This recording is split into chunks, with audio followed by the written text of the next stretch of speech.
Hello everybody and welcome to Limited Level Ups. I'm Alex and this week we're doing our Kamigawa Neon Dynasty set overview. For those who have not joined us for one of these set overviews before, it's sort of an abridged set review in a way for those who either don't have the time to listen to a 7 or 6 hour set review, or those who want it more condensed and are total magic limited sickos like me who will listen to 9 hours of preset content. So today is basically a big picture look, going through archetypes, big picture thoughts, individual cards, all that kind of good stuff. Basically just to get you ready as prepared as possible for Friday, or I guess, no, sorry, Thursday is when the set comes out online. Some disclaimers, first of all. I have not actually played with the set, as I'm recording this podcast on Tuesday, but I have done the set review with Ethan, sat with the set for quite a while at this point now. I've been looking at it a lot. I've also talked to a lot of people who have actually done, I've done, draft sims, and some people have gone a step further. Some people like Jason and NCAA, who are big Limited Level Ups Discord contributors slash talkers slash people who hang out a lot of limited streams. Basically just, the absolute junkies of the world like me have actually gone that extra step, and I know have played a little bit. We've got a good baseline, I guess, is the way I would put it. Nothing concrete. Obviously, the stuff you should really get the wheels turning and understand stuff once you start playing with stuff. But I think this is I've got a lot of good kind of data, anecdotal data, anyways, from and experience from looking at the set and playing a little bit with it. Anyways, let's jump into it. Just before we do, of course, I want to give a quick shout out to the Patreon, patreon.com/limitedlevelups. That is the place that you can go if you want to support me, support my content, support anything that I do. Really helps me keep doing what I'm doing. I absolutely love doing what I'm doing here, and with my articles and with the stream, and anything that you'd like to contribute to support that. Like I said, really appreciate that. Check that out at patreon.com/limitedlevelups. There are rewards over there, of course. There's a Discord you can join. That Discord is free, but there are additional benefits for patrons.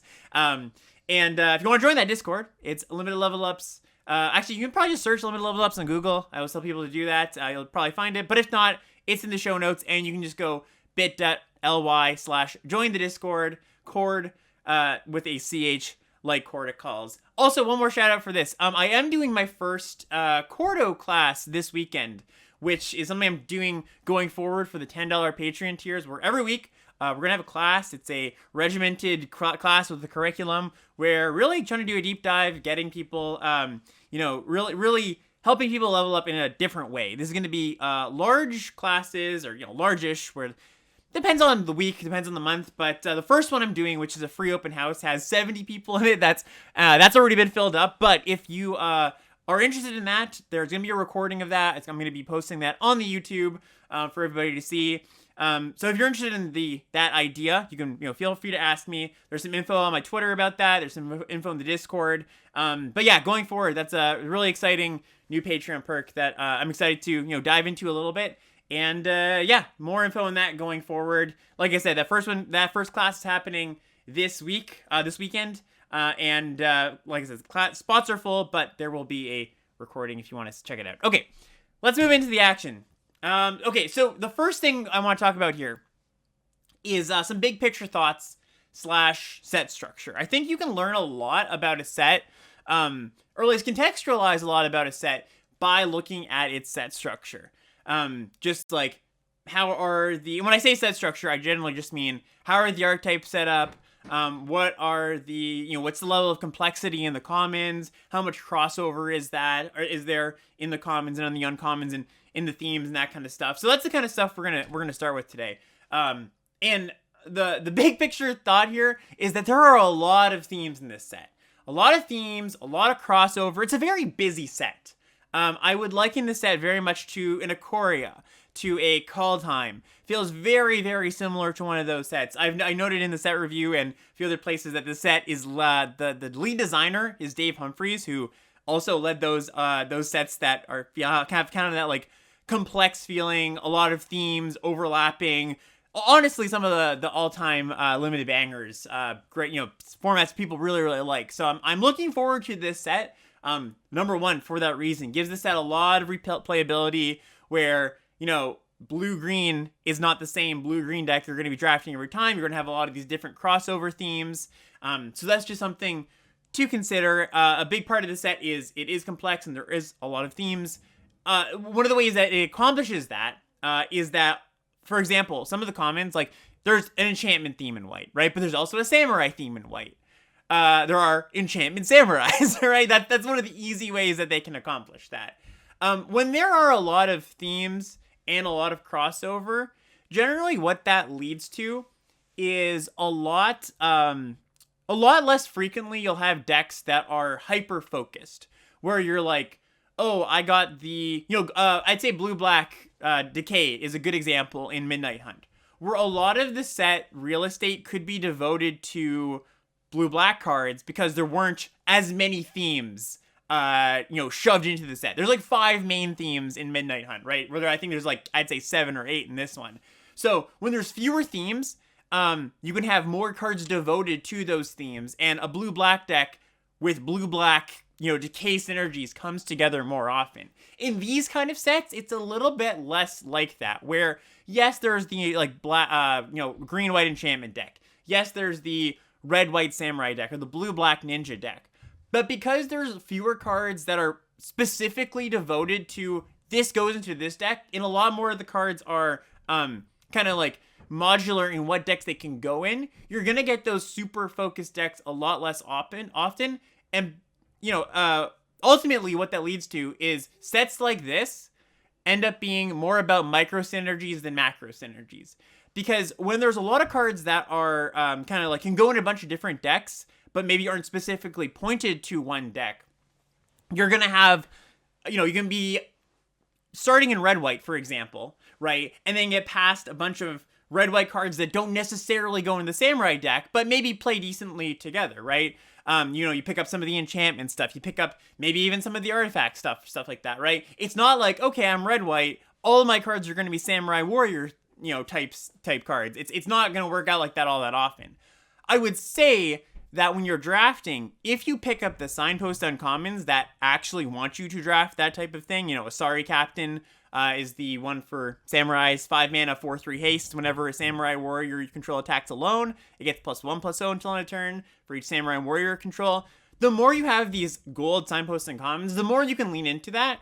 But I would just say the fewer actual cards you have that directly encourage you to draft the theme that the whatever theme the color pair is going for, the more you kind of just want to look at your actual cards and say, hey, what do my cards want? Do I have more Enchantment Matters cards? Do I have more Artifacts Matters cards? I should build towards that, rather than specifically, oh, I'm red-white, I'm samurais, right? So, big picture, micro synergies over macro synergies generally in these type of sets. Not to say that you're not going to get those, really sick, really hyper-focused ninja decks once in a while, or really hyper-focused enchantment decks once in a while, and some color pairs lend themselves to that more than others, I believe. But don't always go in, you are the master of deciding what your deck is doing, essentially, not the cards. Don't expect to get past the good samurai cards just because red and white happen to be open. Anyways, let's move on to the next thought here, and lands. Lands is the next thought here when we're looking at the structure of the set. So, we don't actually have confirmation of this, funny enough, exactly the distribution of lands, but there are some number of dual lands tapped into the battlefield, tapped, gain a life, add blue or black for Dismal Backwater, for example, in the packs. The paper distributions have been confirmed as 1 in 3 packs will have that, but on MTGA, I suspect that's going to be a little bit different, because the distribution they gave us is 33% dual land, 33% normal, basic, 33% really pretty basic land. I assume on MTGA there won't be the pretty basic lands, because I think they're going to probably want to sell those. So I don't know if those are going to be replaced with normal basics or with the duals. My guess is with the normal basics. So my baseline, I guess we'll find out, obviously. This isn't going to be something you need to speculate on. But I'm just not exactly sure what the distribution of basics are. What the distribution of duals are. That being said, there are dual lands in this set at quote unquote common, right? Which definitely changes the kind of the structure of the format, how you want to draft to some degree. I wouldn't say like incredibly so. It's not like, I don't think 3 colors is the default, right? I think 2 colors is certainly going to be the default, but it does open you up to being able to, you know, splash a powerful rare, splash a powerful uncommon or something like that. The other thing that's really cool, I think, is that because, like I was saying before, it's you're not often, I don't think, going to have super focused, I'm all in ninjas, I'm all in samurais. You're kind of going to have like just like blends of those kind of, you know, flavors of those themes in your decks.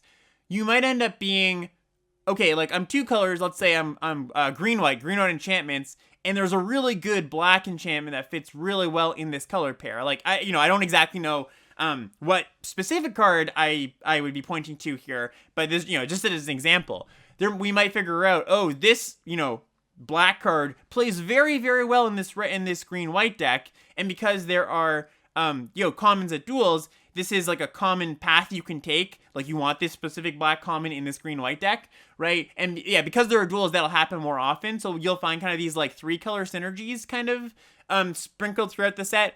I guess a really obvious version of this is there are rares that are 3 colors. Like there's like a Mardu rare and there's a Jeskai rare. So I think those kind of cards you might include in your deck a little bit more often than not, especially because, so one of the cards that's a 3 color rare is a Mardu Samurai Lord, right? And I think that, you know, when I looked at the set at first, when I was doing the set review, I was like, okay, you don't usually want to splash in your red-white decks, right? Because that, you know, red-white's an aggro deck, you don't usually splash in aggro decks. So, like, even if you picked up the fixing, it probably isn't super worth it. By the way, just, you know, for people who haven't seen this card, it's like a 3-mana Mardu-colored 3/4 Samurai that whenever an ability triggers when you attack, it triggers twice, essentially. So it triggers all your samurai stuff twice. I think the card's called like E-Sound or something like that. Anyway, sorry, I'm going into specifics that aren't super important. But basically, my initial take was like, okay, you're not often going to want to splash this kind of card in your aggressive deck, but because I think the themes bleed a lot, I think there's actually going to be, like, red-white decks, for example, that just aren't that aggressive, right? Like, more red-white controlling decks. And I'm going to get into that as I get into archetypes, but I think that because the kind of, like, prescribed themes are, you're not always going to be going into the prescribed themes. I think it's going to be like maybe like a 50-50 split. There are going to be those red-white decks that are a little more grindy and may want to be splashing, you know, a powerful off-color card or something like that. So I guess maybe the big picture thought here is just like, don't close yourself off to any ideas of, you know, my deck is, you know, doing this specific thing. It's being aggressive. It's being controlling because I'm this color pair. Like, broaden your horizons a little bit because I think you can get really creative, essentially. And the lands help you do that, for sure. We also have Uncharted Haven, which is it's a tapped, ETB tapped land that enters the battlefield. You choose a color. You add 1 mana to that color. So it's like an Evolving Wild, sort of, where it just like you choose a color and you can never change it. It's not a dual land, but it's a 5-color fixer. That one is that common. So you're going to see this, you know, in the packs as well with the dual lands. We also have these uncommon lands, Mech Hangar and Secluded Courtyard. Mech Hangar is a land that adds for colorless and then adds a mana of any color. Spend it only to cast a pilot or a vehicle. 3 tap, target vehicle becomes a creature. Secluded Courtyard is a Cavern of Souls variant where you can, it taps for colorless and you can add a mana of any color, spend that only to cast creature spells of the chosen type. You choose a type when it comes in. Or you can activate abilities, so you can ninjutsu off this too. That's the joke here. These cards are interesting because I don't think you're going to want to play these very often. I think there are, again, because the set's very complex, a lot of overlapping synergies, I think there will be spots you might want to play these cards. So just kind of don't completely shy away from these cards. There might be spots, and we'll kind of figure those out later as we go along. I think when you have sets like this set where there's just so much complexity, there's just more room for more decks to exist, essentially, right? Like, when sets are less complex, they get quote-unquote solved a little bit earlier because it's very clear what things work and what things don't. And when you've just got more words to work with on the cards, there's more room for discovery, I think, which is another thing I'm really excited about. So I don't want to write these things off just yet, right? But I wouldn't throw Mech Hangar and Secluded Courtyard into the pile with Dismal Backwater and Uncharted Haven, essentially. So just know there's a good amount of fixing. I don't think 3 colors is going to be the norm, but I do think that there's a lot of room for synergies to be, to play with there. And, there are some incentives to be 3 to 5 colors in this set. They're sprinkled in there lightly, but there are reasons to do so if you really want to pick up lands highly. I guess another thing I would say is speculate on these lands in the draft, right? Don't take them like super highly, but if there's something in the pack that you're like, yeah, like I don't really know what I want to take here, lands are usually a good idea to just like speculate on them. Okay, so the final thing I want to take a look at here is talking about the pure just density of artifacts and enchantments in this set. This graph I have in front of me, for those who are watching, for those who are listening, I'll explain it. But for those who are watching, Sirkovitz, our friendly neighborhood data scientist Sirkovitz, came up with this infographic. And basically, this set, we've had a lot of like enchantment / artifact themed sets in the past. In this set being both, right? It's both an artifact and an enchantment set. I haven't made that clear, but that is what's happening here. There's a lot of enchantment creatures and artifact creatures, as well as just like other, there's sagas in this set. A lot more just like random artifacts than you might usually see. This set, it has a higher density of artifacts and enchantments than we've seen in any other artifact / enchantment based set, right? The numbers on that are so what Sirkovitz has here is he looks at Fade into Antiquity, which is 2 and a green, sorcery, exile target enchantment or artifact, and the number of things that this card hits, the number of just creatures actually specifically, it hits 66% of the common creatures, 65% of the uncommon creatures, and 38% of the rares and mythic rares, right? So in the set review, I was like sort of downish on Fade into Antiquity because previously, like think about Theros Beyond Death or similar sets where they're like Kaladesh, these type of effects just while they were better than in a normal set, you just don't main deck Naturalize in a normal set, you would main deck, and sometimes you would main deck them in like the Theros or Kaladesh, you still never really wanted to. It wasn't like you're gonna find a target every green, you'd face like green-red in Theros, and like they just wouldn't have that many targets for your Return to Nature, generally, right? Or similar things in Kaladesh, right? But I think the density, the sheer density of artifacts and enchantments in this set means that I think you're going to be pretty happy with the first copy of Fade into Antiquity. Now, I have some riders on that.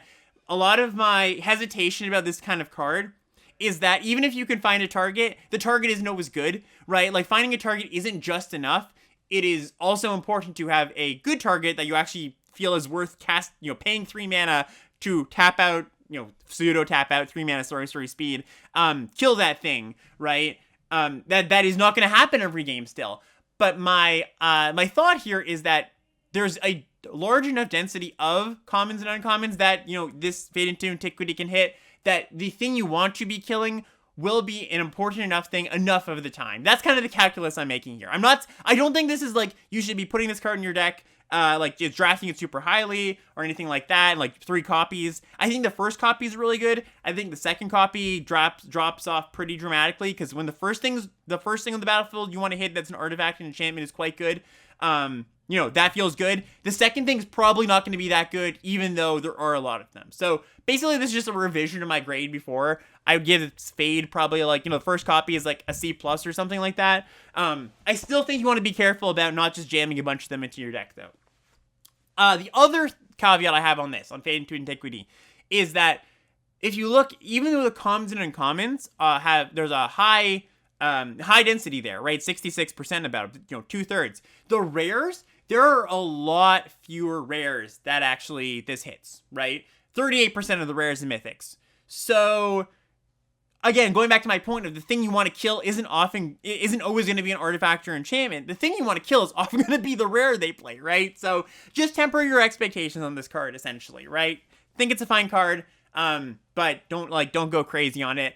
The other thing to note is just that because the density of artifacts and enchantments is so high, all your things that care about artifacts and enchantments, like at the beginning of the draft, you're like, oh, how many artifacts and enchantments will I have? Well, probably enough to satisfy the needs of the card that you care about, right? Like, okay, if your thing says whenever an artifact enters the battlefield, with a little bit of drafting, prioritizing the artifacts, you'll probably be able to get there. Essentially, it's not something you first pick and go, oops, somebody else is in it. It didn't work out, right? So be careful about that. Essentially, Circuit in chat here, just making a clarification here.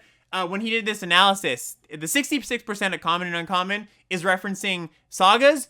He didn't include vehicles though. So vehicles are something that, another thing you might want to hit. Sagas are included in that 66%, but vehicles weren't included in that 66% as just something else that you might want to target with Fade into Antiquity. Okay, let's move into mechanics here. So there's only two I want to touch on because a lot of the mechanics are covered in the archetypes. But for the ones that that don't have like archetype dedicated to them, I just wanted to touch on some thoughts. First one, of course, is sagas. The sagas in this set, as I'm sure a lot of you know, are set up in a way where they have 2 chapters, and then the 3rd chapter flips into a creature. Specifically, it exiles itself and then comes back. So be careful because they do not have haste.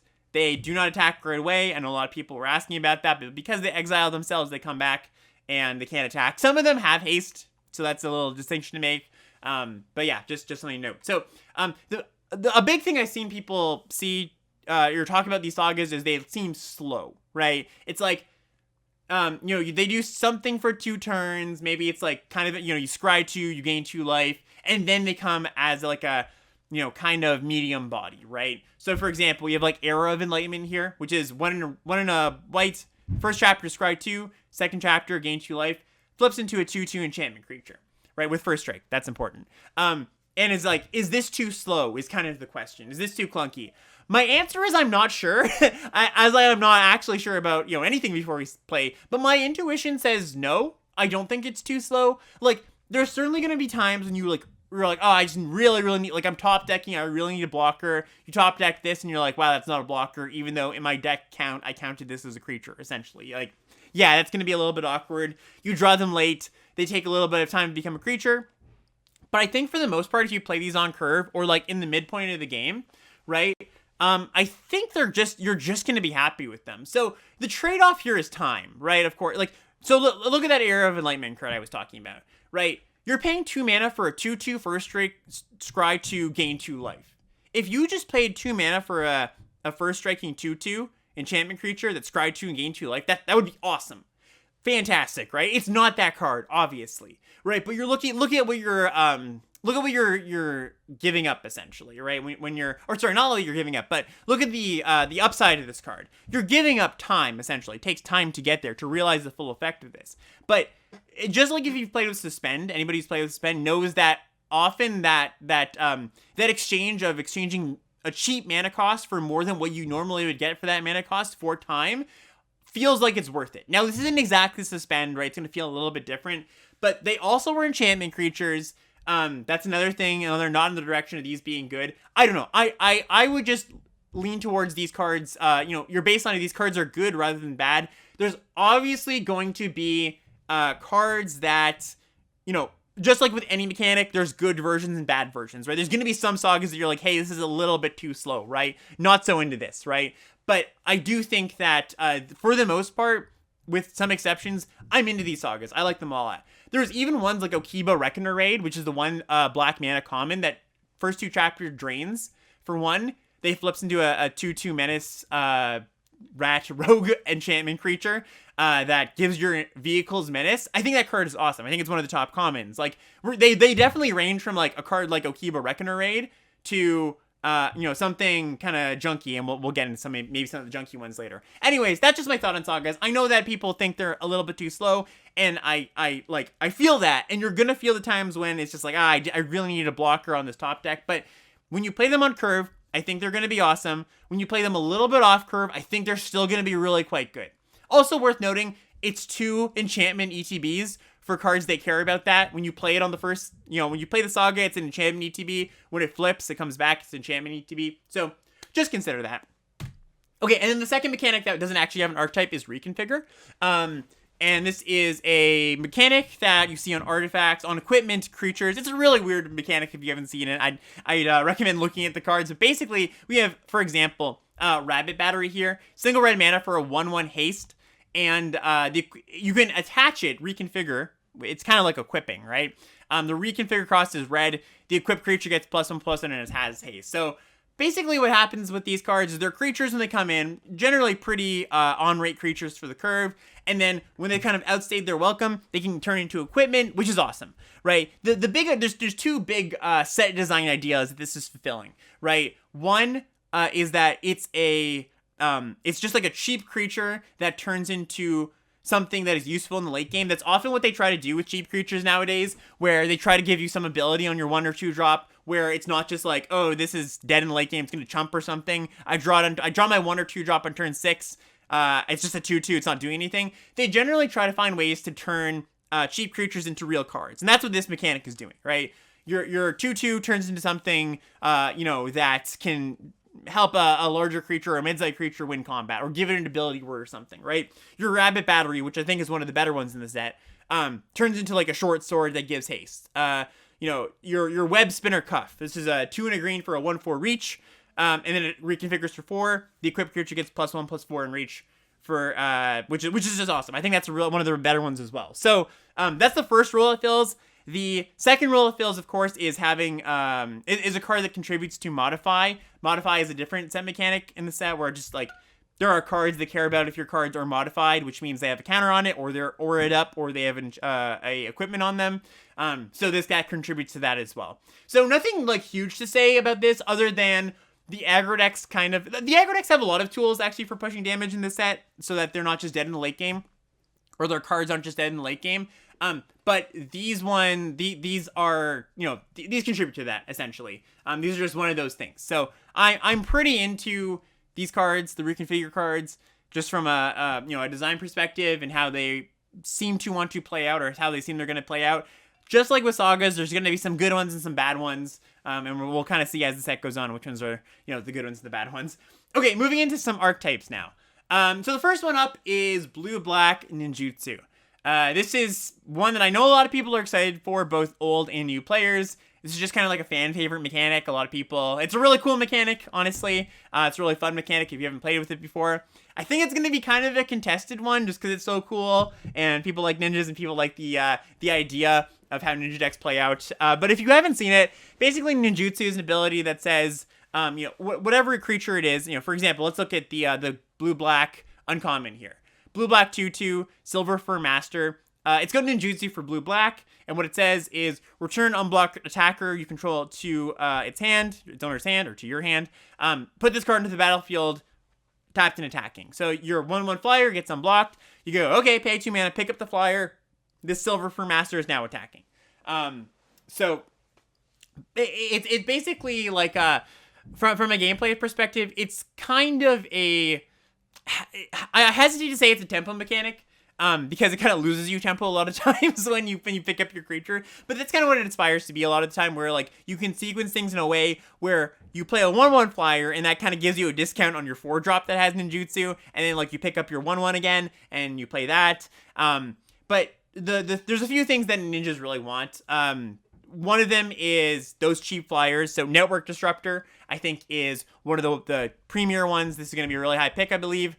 Single mana for a 1/1 flyer. When it enters the battlefield, you tap a permanent. It's also an artifact creature for cards that care about that. So, this is just a card that comes down early, is evasive, gets your ninjas, gives it a very easy unblocked creature for your ninjas to get in, for you to be able to cast or activate a ninjutsu ability. It's not going to get blocked for a pretty long time. Also, actually worth noting, there is a pretty distinct lack of flying in this set, where I think that anything with flying, the joke is always, oh, flying's good and limited. But like, I think that your cheap flyers are going to get in a little bit more often than they might usually. There's just like, if you just look at the numbers, a lot of the flyers exist at rare, or just don't exist at all. We just not as many flyers in the set generally. So that's something to consider when you're just like picking up a flyer. It's just more likely to get in. Your ninjutsu ability will work more often than it might in some other set, for example. So yeah, cheap creatures.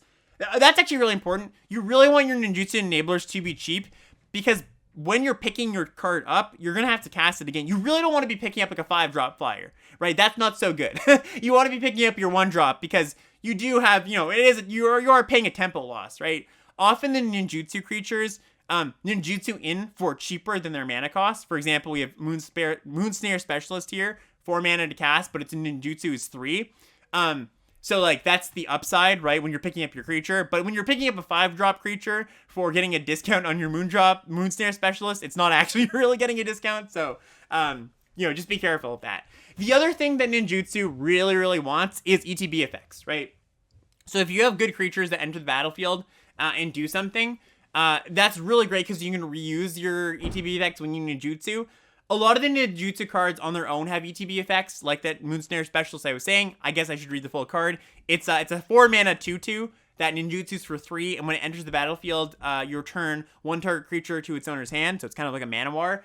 But even creatures without ninjutsu, you really want to have creatures that have ETB effects, right? So that you can get in, I was saying you really want cheap cards to pick up with your ninjutsu creatures. You don't mind if your card's a little bit more expensive. For example, maybe Twin Shot Snipers, which is a 4 mana 2/3 reach that when it ETBs deals 2 to something.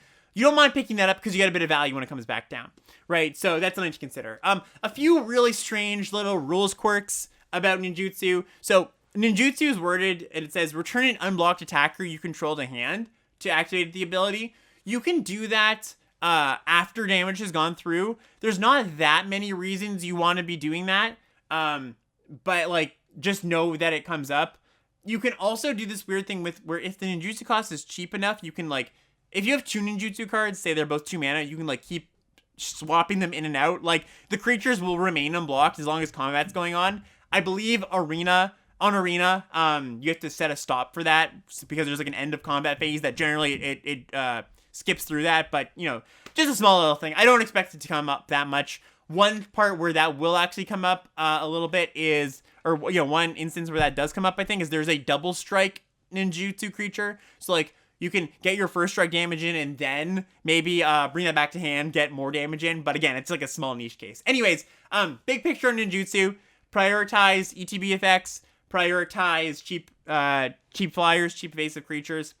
I think that this is a deck that is probably going to be a little bit worse than what you might remember of ninjutsu if you've played with this mechanic before. Like if you've played it in Modern Horizons, for example, it's not as pushed as it was there. Where like you had stuff like Smoke Shroud, which was like this aura that gave flying to ninjas, where you could like keep getting your ETB creatures in.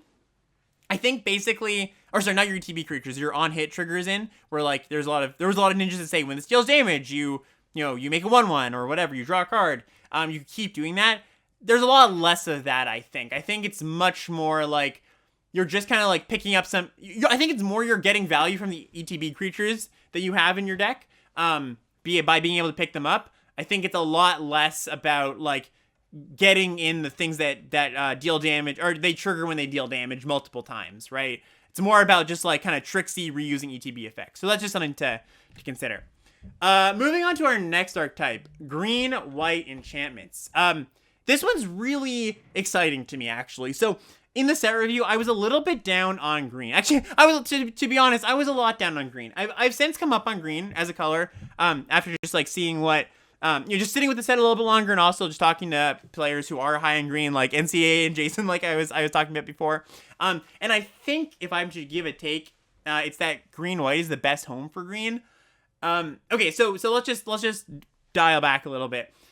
Basically, there are a lot of enchantment creatures in this set. There's just a lot of enchantments. I believe you can get a deck where you're almost completely just enchantments. Like maybe not, 23 spells, obviously, because I mean your instants and sorceries will not be enchantments. But I think from a permanent count wise, because there's removal spells that are enchantments, there's sagas, there's a lot of creature enchantments. I think you could probably get to like 80% of your permanents are non-land permanents are enchantments, which is pretty cool because when I was saying before how there are not going to be many decks that are like super I'm doing this one thing. I think green-white is probably the deck that is most likely to do this. So green-white's golden common is Jukai Naturalist, which is a green-white 2/2 enchantment creature with lifelink. Enchantment spells cost 1 less to cast. The card seems awesome. The baseline of 2/2 lifelink's great, and then making all your like this is better than a mana dork, right? If you think about a mana dork, like just a 2 mana mana dork that taps to add a color. This is essentially a mana dork twice or 3 times in a turn if you're very, very lucky, right? Just reducing costs is a much better version of being a mana dork. And when all of your deck is enchantments or all your permanents are enchantments, this is going to tap, quote unquote, not really tap for mana, but give you a lot of mana over the course of a game. If this is going to be a kill on sight card, essentially. I think your opponents are really, really going to have to kill this. I would say this is more of a like a slower white deck rather than like an aggressive white deck. Like a lot of times green white's an aggressive deck. I would say it's probably not that in this deck, because a lot of the enchantment creatures are a little bit slower, a little bit wanting you to get to, the green cards want you to ramp a little bit. The white cards are a little bit more sit back, accrue some value. So I would say from a, like, conceptualize this more as a grindy deck than an aggressive deck. But, just some notable cards here, right? Like Spirited Companion, which is the 1 in a white 1/1 enchantment creature that ETBs draws a card. Card obviously seems good in a vacuum, but awesome here too. Sunblade Samurai, I'm pretty into this card. This is 5 mana, 4/4 vigilance enchantment creature. Channel, 2 mana, discard it. You get a plains from your library, put it in your hand, and you gain 2 life. Just like really nice card that sometimes this costs 4, is an enchantment creature, gets a land from your deck when you need that. That's awesome. There's also enchantment-based removal spells, where like, there's like a pacifism arrest variant, which I think is going to be pretty decent in the set. Obviously, all the normal caveats that pacifisms have, but I think this one's pretty good, as it kind of is the most juiced version they can have of it, where it like targets vehicles, targets creatures as well, not just creatures, but also the vehicles. So you're not just like in that awkward position where you're like, I can't target that thing that I actually want to kill. They can't, it makes it so that the enchantment creature can't crew. It makes it so that the activated abilities can't be activated, which is a big part of why these cards are generally underperformers. So it covers a lot of the basis of why this card is not generally very good. It makes it kind of good. So I think this card is going to be better than most pacifisms. Like, if you remember Bound in Gold from Call Time, I think that is going to be pretty comparable to that card, essentially. And then there's also, like, there's also the sagas, right? Where I was just talking about how I'm pretty hyped for the sagas. I think the red or the green and white ones at common and uncommon generally seem pretty good. There are, 1 or 2 of them that I think maybe aren't so great, but for the most part, I think you're going to be happy with the sagas in your deck. And then there's a card I want to talk about here, a white card, Imperial Oath. So this is a card that I think is going to come up a few times in this episode. This is probably one that is not on a lot of people's radars, but I really like, and I know a lot, like, again, you want to reference Jason and NCAA. I know they're really, really high on this card as well. So this card, Imperial Oath, is 6 mana, 5 and a white for a sorcery. Create 2 white samurai creature tokens with vigilance, scry 3. Now, it's 6 mana, which obviously is a lot, but I do believe that this card fits really well in this shell, because, like, so if you're grinding a little bit, right? You're grinding and, you want pretty decent top-end cards, and, there's good top-end cards in this set, or at least, like, some number of them, maybe not infinite of them, but this is one of them. Like, making 3 bodies stabilizes you extremely well.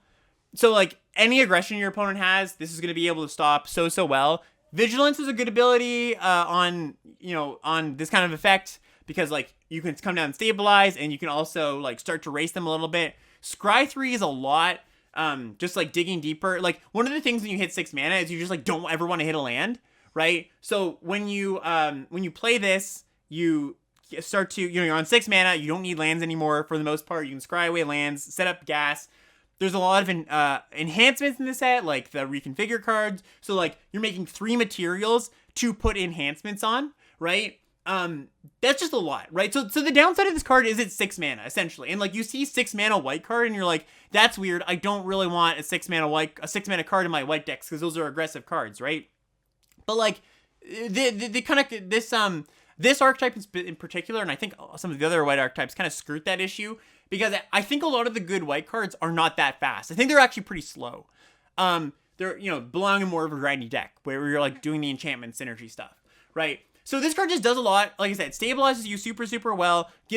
Giving you 3 materials is just awesome. Scrying 3 is awesome. Also, specifically in green, you can ramp this out. You can play them like turn 5. imagine playing this card on turn 5, right? That's just so much. This stops a lot of, any shenanigans your opponent has with, beating you down early. Like I said, there's not a lot of flyers in this set, so, this will, sometimes your opponent's attacking you in the air, but, sorry, I should say, in some sets, the opponent's attacking you in the air, and this kind of card wouldn't stabilize you, but it does that really, really well. I guess, basically, think about it this way, right? Think about this almost as a Ravenous Lindworm, right? Where it comes down, and it doesn't actually gain you 4 life, right? But it kind of does that in a way where, with Lindworm, one of the things it did was, like, come down, blocks, and neutralizes an attacker for a turn.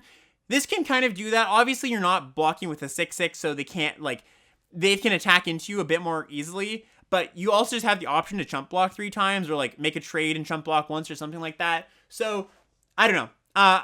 This is a card, basically, I think you should really keep your eye out for. Don't just gloss over this as, expensive 6-mana thing. I think this card is actually good. I think this card is going to be an overperformer. Really willing to eat my words on this, but I think this is one of Dwight's top commons, totally. And splashable. I could honestly see this card being a splash in some decks. Moving on to the green portion of this, of green-white, it gets a cheap enchantment creature, defensive enchantment creature, Fang of Shigeki, 1-mana, 1/1 Death Touch enchantment. Careful Cultivation, which is just a top green common. It's 3-mana enchantment. This is a weird mana elf, but it's a 3-mana enchantment aura that enchants a creature or artifact. As long as the enchant permanent is a creature, gets +1/+3, and has reach and tap to add green, and then it channels 2-mana, discard, make a 1/1 human monk token with tap, add green.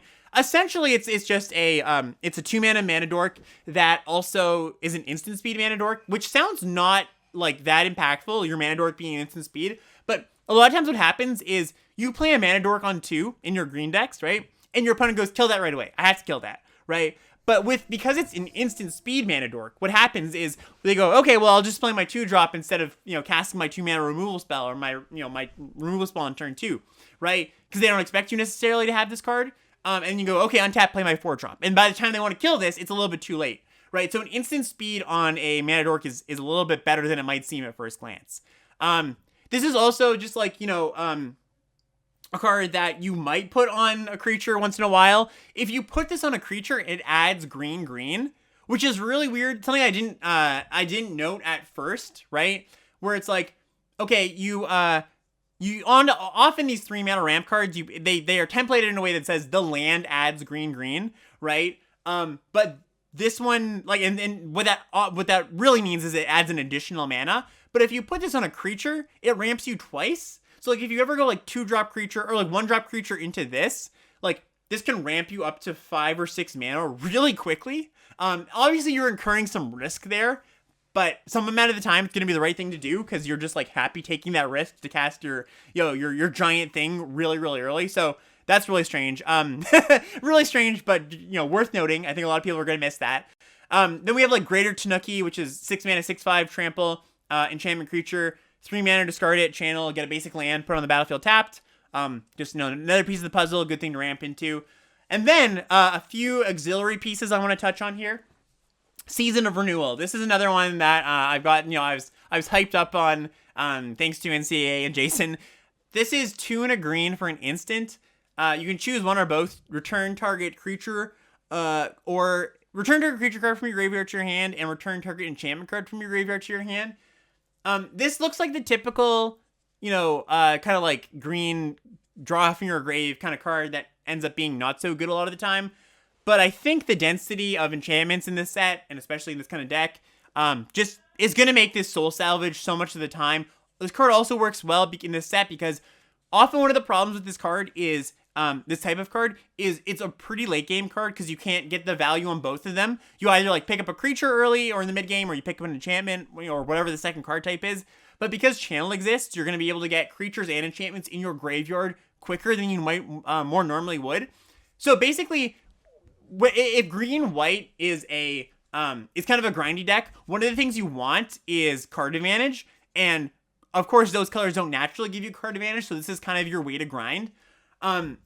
Yeah, so I just want to note this card is another one I've come up on a lot since the set review. I think this is going to be like, you probably don't want more than one, and you probably don't need to pick it early, but just note that this is probably going to be a key part to, making these enchantment decks tick.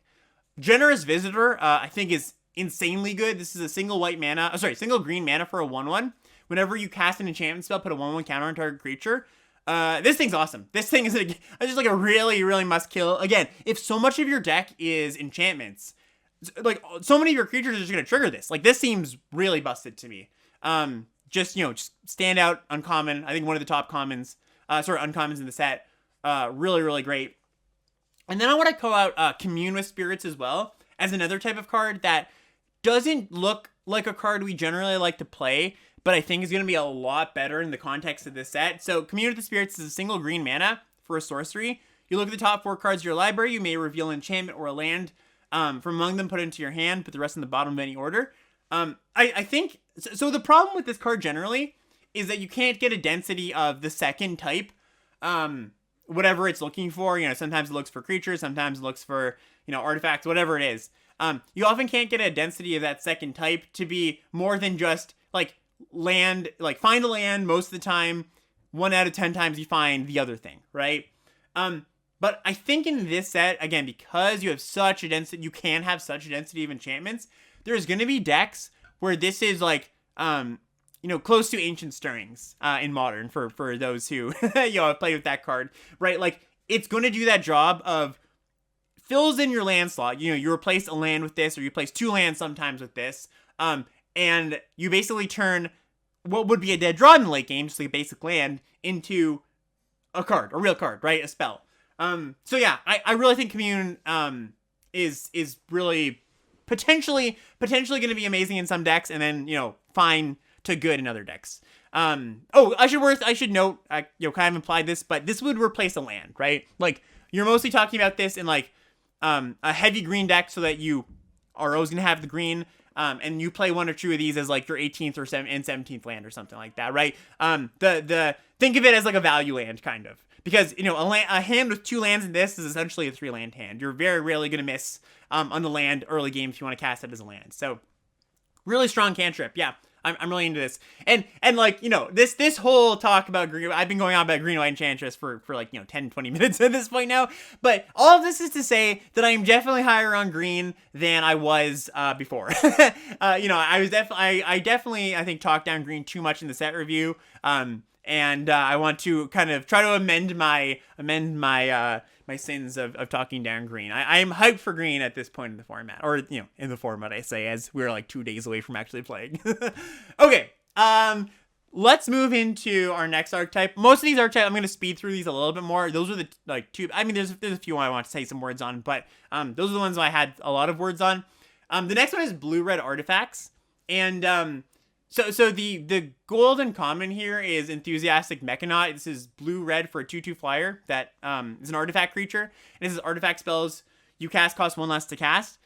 This theme, where I was really, really excited about the enchantment stuff, I'm a little bit less excited about the artifact stuff. Like, I think it plays in very similar space. Like, this is parallels, right? It's very much like all the things I talked about, having like an almost all artifact or almost all enchantment deck applies to the almost all artifact deck. I think you can get there too. I'm just a little bit less excited about that for 2 reasons. One, I don't think the payoffs are as good. I don't think the payoffs are as prevalent. And I think that to get to that density of all artifacts, right, I think you really, really have to play some not super cards, like some kind of subpar cards. A lot of the artifact creatures, like the real estate of artifact creatures is taken up by kind of like crappy junky artifacts. There's like, I don't know, 20 commons that are like, no, not bad necessarily, but a lot of them are kind of fillery bad. I think that the enchantment creatures are just generally good, essentially. So I'm a little bit less enthusiastic about filling my deck with all artifacts, essentially.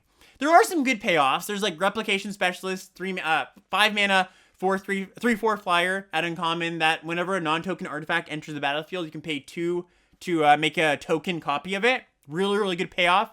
Dragon Spark Reactor, 2 mana artifact. Whenever an artifact enters the battlefield under your control, you put a counter on this, and you can pay 4 mana to sacrifice the reactor and deal X damage to target creature and to target player, where X is the number of counters, so that can really go off. But if you go through the set, again, there's like just not that many amazing reasons to play all enchantments, I think. Or at least not as many as the white-green deck. So we'll see.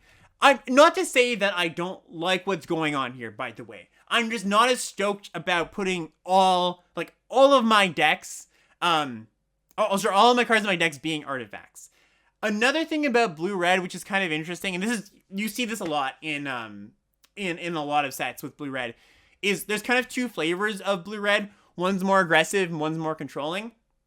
I think when you're drafting, you often have, the way this plays out is it's often like cheap. When you're more aggressive, it's base red, where you've got cheap red aggressive creatures being supplemented with like blue tempo-y stuff, right? Like Moonsnare Specialist, like I was saying, the ninjutsu guy that bounces a creature, and just like cheap, blue interaction, that kind of stuff.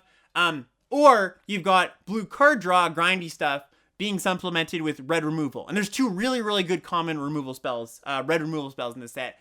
Voltage Surge, which is a shock, and Kami's Flare, which is a 2-mana deal 3. So I think unclear which one of these decks is ultimately going to come out on top as, the kind of default version of what blue-red wants to do. But I think, like I said, just like with a lot of other sets, there's a lot of variability with what blue-red can do, right? Either you've started your draft in base red and you pick up some blue cards, or you started your draft base blue, you pick up some red interaction, and that's really going to dictate what you're doing.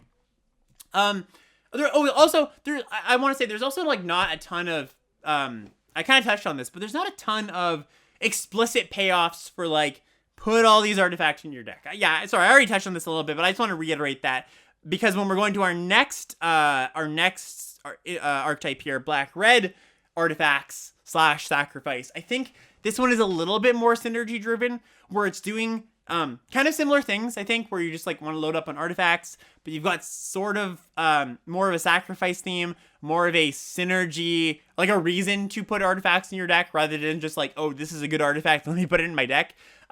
So black-red's doing black-red stuff where it can just be grindy. I'm sure it can just be a grindy deck, but the, on the box kind of archetype, what it says it's going to do is sacrificing things. So the golden common here is Oni Cult Anvil, which is black-red for an artifact. Whenever one or more artifacts you control leaves the battlefield, during your turn, you make a 1/1 construct artifact. This ability triggers only once, and then it says tap an artifact. The anvil deals 1 damage to each opponent. You gain a life. So it's kind of like a little Blood Artist thing for artifacts. You can have like a steady stream of artifacts going, which is cool. I like a lot of what black-red's doing. Like, I like a lot of its cards in general. Just like base rate, I think the red cards are pretty strong, and I think the black cards are weaker but still pretty good. And then on top of that, it has this backdoor to be heavy synergy. Those heavy synergies might include something like Experimental Synthesizer, which is a card I'm really excited about, actually. Single red mana for an artifact. When it ETBs, you exile the top card of your library. On the turn, you can play it. When it ETBs or leaves. So it's a good thing to sacrifice. Essentially, it's like a card advantage, 1 mana card advantage thing if you can sacrifice it some way, especially for free. And then it has kind of a buyout if you don't have a good way to sacrifice it. 3 mana sack it, you make a 2/2 white samurai creature with vigilance. So yeah, this is like a really nice glue piece for these kind of decks. We also just have like a few things that are our outlets, right, to sacrifice artifacts. We have like a Skullport Merchant variant. It's like a 1 mana Skullport Merchant, but it sacrifices artifacts or creatures. It's a 1/2 enchantment creature. We also have Scrapyard Steelbreaker, which is a 4 mana card, 3/4 artifact creature. Sack an artifact. The Scrapper gets +2/+1, so that's kind of cool. There's also a Virus Beetle. This is actually kind of interesting. So Virus Beetle is a 1 in a black 1/1 artifact creature that enters the battlefield, and each opponent discards a card.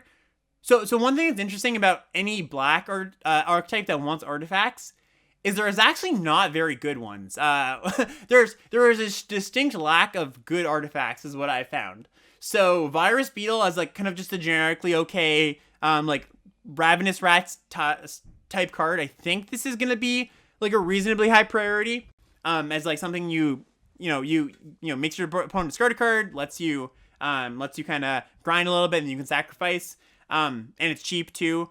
A lot of the stuff you want to sacrifice is just like not or sorry, a lot of the artifacts that you want to sacrifice just don't exist in black. So this also comes up in black-white as well, where you want a mix of artifacts and enchantments. So if you're a black deck that wants artifacts or enchantments, or sorry, specifically artifacts, Virus Beetle is probably going to be a really key part of that. So just something to consider. Next up, we have Red-White Samurai / attacking alone. So that's the whole shtick with samurais. Like I said before, they want to attack alone, and then they get bonuses when they do so, right? So the golden common is a Sorry Captain, 5 mana, 4/3 haste samurai. Whenever a samurai or warrior you control attacks alone, it gets +1/+1 until end of turn for each samurai or warrior you control. I also want to note that, oddly enough, so this set is kind of going back to set composition and set structure. This set is weird because there are some color pairs that just don't get rares. Like black-green just doesn't have a rare. And like I think there's like another color that doesn't have a rare. And like Boros gets 3 rares for whatever reason. Like it's really strange. I'm not exactly sure why. But just worth noting, maybe you get gold cards, like good gold cards, a little bit later than you might expect if you're in the right lane because there's just more of them. Yeah, Izzet also doesn't get a rare. Gruul doesn't get a rare. Like Boros just stole the rares of the other decks. I'm not sure. Anyways, so this deck is interesting to me. It's okay. So at first glance, if we're going back to what are these cards doing, from a like mechanical design perspective, it's this attacking alone mechanic is basically a way, again, to turn your creatures that aren't able to get into, well, the board stalled out a bit, but because of my cards say when this one thing attacks alone, this one thing can get in, right? Gets bonuses and stuff, right? That's kind of the idea. Which, you know, is good. I think it's cool. Like, I think you can just operate as a normal red-white aggro deck and then just get in, and, you know, once the board stalls out, you can start, getting with, you know, keep sending in one thing and be like, deal with this. They have to deal with it. All right, deal with this. This thing's also huge and getting a big bonus. Deal with it, you know. So it's kind of this, like, inexorable force that keeps going. But just like I was kind of alluding to before, I think red-white could also just play maybe a bit of a grindy game, right? Like, you just have the white cards that, you have the white cards that I was talking about earlier from the Enchantress deck that are good in long games, and then you have the good red removal. Like, I don't think this deck necessarily has to be all in red-white aggro. Now, maybe this is a bit of a lore hold situation where red-white's trying to do something that's different from the norm, and it ends up just being, you should just attack all the time, right? I could certainly see that happening, but, like, you get some good cheap red interaction. You get those Imperial Oaths. Imperial Oath, again, that card comes up again to make 3 samurais. Really good in this deck because, like, you can, it's just 3 bodies to send in and get all the bonuses. I want to talk about Peerless Samurai quickly as a card that helps you bring out your Imperial Oaths a little bit earlier. It's a 3 mana 2/3 menace that whenever a samurai or warrior attacks alone, the next spell you cast costs 1 less. So again, you can get in for, you know, you can play your Imperial Oath for 5 mana instead of 6, which is pretty sweet. We've also got, like, some grinding tools. So, like, Tempered in Solitude. This is an uncommon, but it's 1 in a red for an enchantment.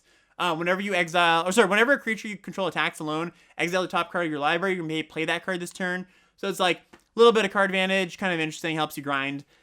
So yeah, I just think that, again, the theme of these decks can be built a lot of ways, and I'm sure there's going to be good ways and bad ways to build them, right? But these decks can be built a lot of ways. I could see them being good in multiple, like, say you have different rare or uncommon level incentives, right? Like your better cards ask you to play a longer game or a shorter game, like whatever one, you know, they happen to be. Like, you could build it to play that shorter game or to play that longer game. Sometimes you end up in a spot where your good cards are asking you to do things you don't really want in some decks or in some formats and some archetypes, right? Like, you've got, like, a really good red-white controlling card. It's like a red-white board wipe, but red-white doesn't want to wipe the board ever, right? And I think that could come up a lot here because you could build, the cards exist essentially to build aggressive or controlling. Yeah, so I'm interested to see how that plays out. Also worth noting that a lot of these abilities, like, there's these, like, utility abilities on all these samurais, and one of the things about utility abilities, like, on attacks, is that often, like, for example, a tapper, right? There's a 3 mana card in this set it's a common tapper, that when a samurai attacks alone, you tap something, right? that kind of card generally, you kind of have to temper when you're using it, because you're like, okay, well, this is a good effect, but I don't want to get in an attack if my tapper is going to die. Well, your tapper can kind of just stay back, right? And it can kind of just be like, I have this tapping ability on the battlefield. That one doesn't actually have to attack, right? So you can kind of like, again, build these complex board states where you've got all these triggers going on and you're just playing this like, game with all these options. So yeah, I don't know. I'm excited to see where this goes. That's just my initial take on red-white. I think it can be built a lot of ways. We'll see. Like I said, maybe it's just better to be attacking all the time. Oh, also worth noting, there are just like, okay, so obviously this is the samurai archetype, but do note that there are warriors that play well in this deck. All these cards say whenever a samurai or warrior attacks alone, right? So like, there's a 1-mana 1/1 flyer that's a warrior. That plays well with all these cards. So just note that. Like, I think it's going to be probably one of the better decks for the decks that are attacking. One of the better cards for the red-white decks that want to be attacking. So just note that you're not limited to samurais. There are some cards that are samurais and not warriors. Similarly, there are some cards that are not, that are not rogues, or not ninjas, but are rogues. So keep that in mind. Yeah, because there's also like cards that care about rogues or ninjas, and you would think that's like, oh, that's just like for standard or something, like to play with rogues in standard. But no, they're actually just rogues that aren't ninjas in this set, and warriors that aren't samurais. So yeah, just keep an eye out for that. Moving into some kind of more, I think archetypes that I'm not gonna go deep on, but I just do want to touch on for the sake of completing for completionist sake. Black, white enchantments plus artifacts. I think this is generally just like a good stuff deck. So the theme here is you want both artifacts and enchantments, which, I don't think is going to be that hard. But there's just like not that many payoffs for this deck. Not that many reasons to be in this deck. We got Naomi, which is a pretty good payoff. This is a 5-mana.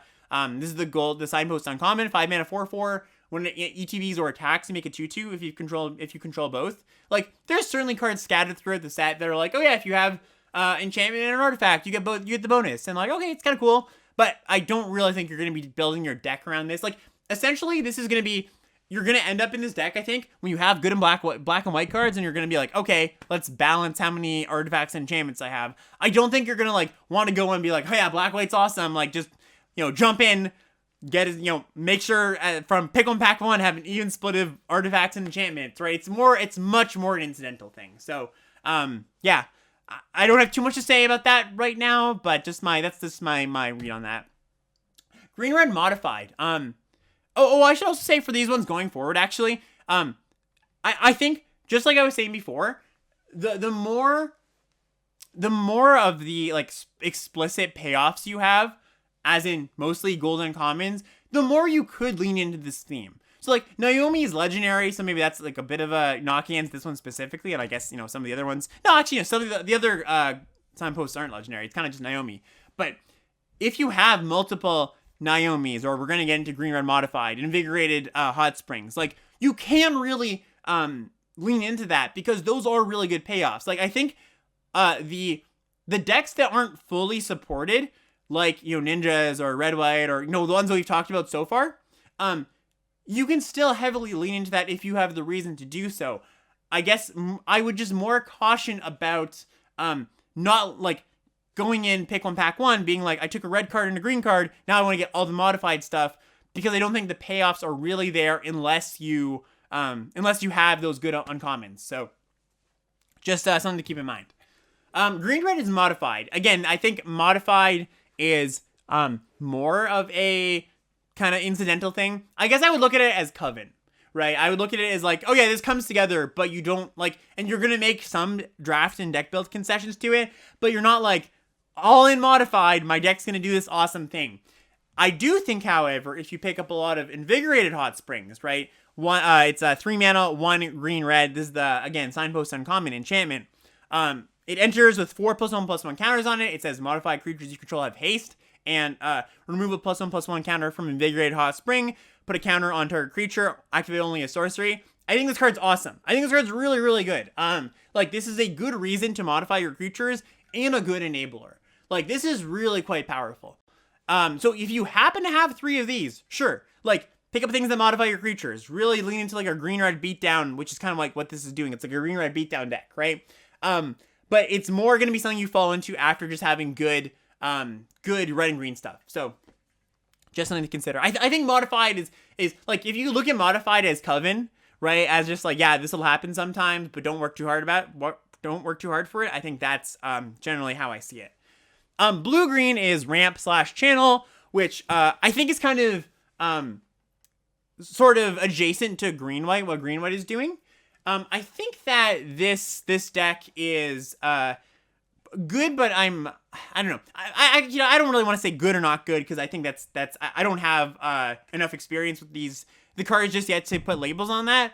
But I would note that there aren't explicit synergies like there are with some of those other archetypes. I do think the green cards and the blue cards play pretty well together, actually. Which is something that I don't feel necessarily with the black and white and the green and red cards. Like, not to say that those cards play poorly, but I like what the green cards are giving to the blue cards and vice versa, right? Like, a lot of the green cards are ramping. A lot of the blue cards, actually, I should say some of the blue cards are, being grindy. I think a good chunk of the blue cards are tempo-y, so maybe there's a bit of dissonance there. But there are some blue cards that do want you to play a long game, and the green cards help you do that a lot, or help you do that pretty well, because they're good at gaining life, they're good at grinding, they're good at ramping. The gold uncommon here, which is Colossal Sky Turtle, I think is a card I'm a little bit lower on than most people. I think this card is good, but like not fantastic. So this is 7 mana for GG Blue for a 6/5 flyer with ward 2. You can channel it for 3 mana, 2 and a green, to return a card from your grave to your hand, or channel it 1 in a blue, return a creature to its owner's hand. Like, I think this card is a fine top-end ramp card, but I don't think it's so much better than, like, Tanuki, for example, the 6/5 enchantment creature with trample. Like, the modes on this are nice. The problem with this a little bit is that the modes are more buyouts rather than things you want to do, right? Like, the bounce spell is more like, I just have to cast this here, right? Rather than I want to cast this here. And then the regrowth isn't going to come up all that often, because if you have enough mana to want to regrow something, often you're just going to want to cast the turtle, right? And like on turn 7 or maybe turn 6 if this is early, like that's a big flyer on turn 6, don't get me wrong. But this card doesn't like stabilize you the way I would want my big green thing to stabilize me. Like, it's not like a bramble worm where it comes down and like gains a bunch of life and blocks everything. Mind you, it blocks a good amount of stuff. I guess it does actually block everything, but it doesn't gain you life, right? It doesn't have an ETB. It's got a little bit of protection in ward 2, but by the time this comes down, ward 2 doesn't matter all that much. I don't know. I like this card. I don't want to talk it down too much. I just want to set expectations just a little bit is all. Worth noting, you can play this in a blue deck, just like a blue-red deck as a bounce spell. That's something you could do. So I don't know. That's interesting. Anyways, blue-green as an archetype.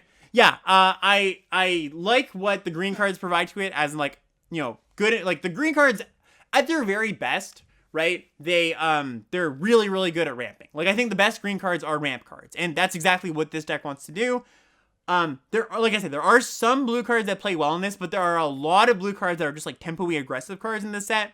So it's not like all the blue cards are going to play particularly well with these like, green ramp cards, but I think there's enough that there's a deck there. Also, this kind of leads into like, I think there's room for splashing. Also kind of funny though, this going back to Colossal Sky Turtle, I think you could just splash this like a green-white deck, right? It's green-blue, not green-blue-blue, and it's probably really good there, as opposed to like, I think it has a better shell. Anyways, we'll move on to the next one. Green-black Recursion is the next one. This one's odd. So, once again, green-black kind of gets the short end of the stick, where it's like, yeah, we got some green cards, we got some black cards, throw them in a pot, see what comes out. I think there's a little more to that actually than meets the eye. So the gold uncommon is Gloom Shrieker, which is a really powerful card. Like, this card in a vacuum is just great. It's 3 black green for a 2/1 menace enchantment creature that when it ETBs, you regrow to permanent. You return a permanent from your graveyard to the battlefield. That's a really good card. And it's got a few synergies in the set. Like, ninjas are kind of a synergy, and that, like, that's a form of recursion in a way, where like you're not recurring from your grave, but you're recurring from the battlefield. And there's like enough green and black things that like do something when they enter the battlefield or provide value. But like, I think you could kind of have a shell where you've got a bunch of green ninjas. Sorry, like, yeah, there are green ninjas, which is worth noting, right? But like some black ninjas where you're like, not like a super grindy deck, right? Just like a, you know, sort of grindy deck where you've got these things that you're bouncing from the battlefield. Sometimes you're bouncing things from your graveyard. There's Twisted Embrace, or sorry, not bouncing, but returning things from your graveyard. There's Twisted Embrace, which is 2 black for a aura-based removal spell. Like it enchants a creature, and when you when the enchantment enters the battlefield, you destroy a creature or a planeswalker, and the enchanted permanent gets +1/+1. There's a few ways to pick this up. There's, you know, the Gloom Shrieker can return this from the graveyard. There's Season of Renewal, right, which is that green regrowth I was talking about, that you can return an enchantment or a creature, so you can, like, buy back your Twisted Embrace, buy back your Gloom Shrieker. Although Gloom Shrieker, when it dies, exile, so it would have to get into the grave some other way. But, like, I guess what I'm trying to say here is I don't see green-black as, like, complete garbage, lacking synergies. Like, in any archetype in this set has a higher potential to be better than bad, essentially, because these archetypes can all be built different ways, because there's so many complexities in the cards, right? It's kind of what I'm getting at here. So whereas like in Crimson Vow, green-black, for example, was trying to do this like toughness matters thing, and if you didn't do that, your deck was supposed to just be like this like pile of like, you know, removal spells and creatures. And then if you got the toughness matter thing off, like, it was kind of okay, but still not that good. Whereas in this set, I don't think you're as, like, it's not as prescriptive, essentially, right? I think that you have the potential to do some cool things, have some crossover synergies, because these cards have a lot of words on them, is essentially what I'm getting at. So, yeah, I just wanted to touch on green-black. I don't know. Well, again, this is another one we'll see when it happens, but, well, I'll leave that as like trash adjacent, essentially. But no, not actually. I'm mostly joking about that. I think it will be fine if you have good cards. Blue-white vehicles is the last one. So this one's interesting. So ostensibly, blue-white cares about vehicles, and it makes these like pilot tokens that can crew vehicles. Like, it makes these 1/1 tokens that crew 3. Like, they crew 2 more than their power. So essentially, they crew 3. Vehicles that need crew 3. But I don't know. A lot of the vehicles seem a little bit underwhelming. Like, okay, so the reward for putting these cards in your deck, essentially, these like pilot making cards, is that you feel more comfortable playing the like crew 3 and crew 4 vehicles, right? The kind of clunky-ish ones.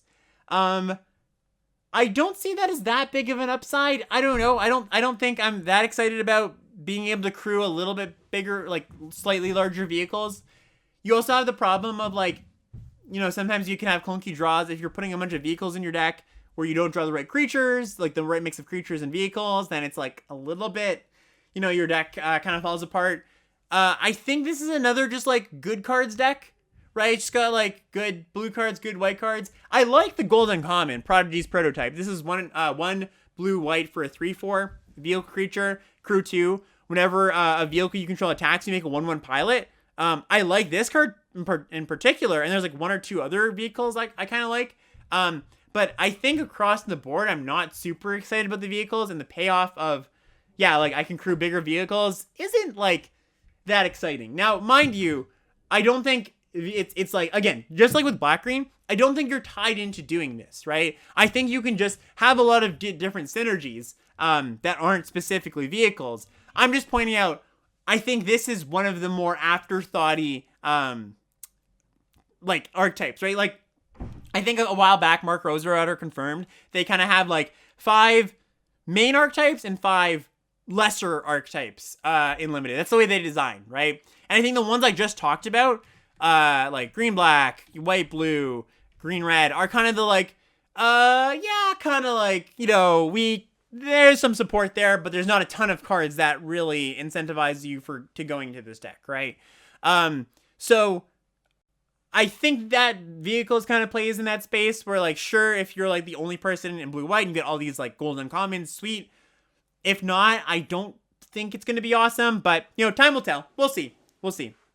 And shrines. Can't leave off archetypes without talking about everybody's favorite shrines. So yeah, I think that oh, actually, sorry, just to make this a little bit clearer, right? I just want to dial back just quickly before we get into shrines. That the thing I just said about the 5 strong, 5 weak archetypes, like in the Innistrad sets, that was generally the like zombies, humans, werewolves, the tribal stuff, the allied color pairs, and the weaker ones were like life gain, spells matters, that kind of stuff.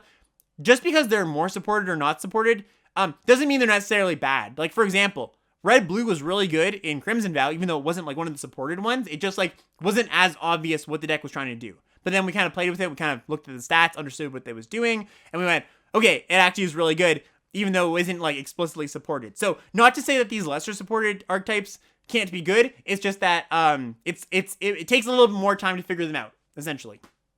Okay, shrines. Sorry, back to shrines. I got everybody excited and then I I cut you off. So we were kind of down on the shrines in the set review, but after kind of again thinking about these a little more, just like talking to some people on their opinions, like again, I'm gonna call it NCAA and Jason again. I think these are all actually pretty okay. Like, I don't think you're supposed to necessarily be an all-in shrine deck, like 5 colors. I mean, you can. I don't think, it's a dream to live, essentially. But I think that if you just have like 2 of the good shrines in your deck, you're doing really well for yourself. Because if you just have 2 shrines out, I mean, I say just, that's like kind of an ask, right? But if you do get to the point where you have 2 shrines out, you're really, really doing a lot. Like, you're putting 2 counters on a shrine and dealing 2 damage, or like you're making 2 tokens and you're killing a 2 toughness creature each turn. That's really quite good, right? And I think on their own, they're not bad, right? I don't think they're like terrible. I mean, I think the Jund ones are the best, and then the blue and white ones are kind of like yeah-ish, right?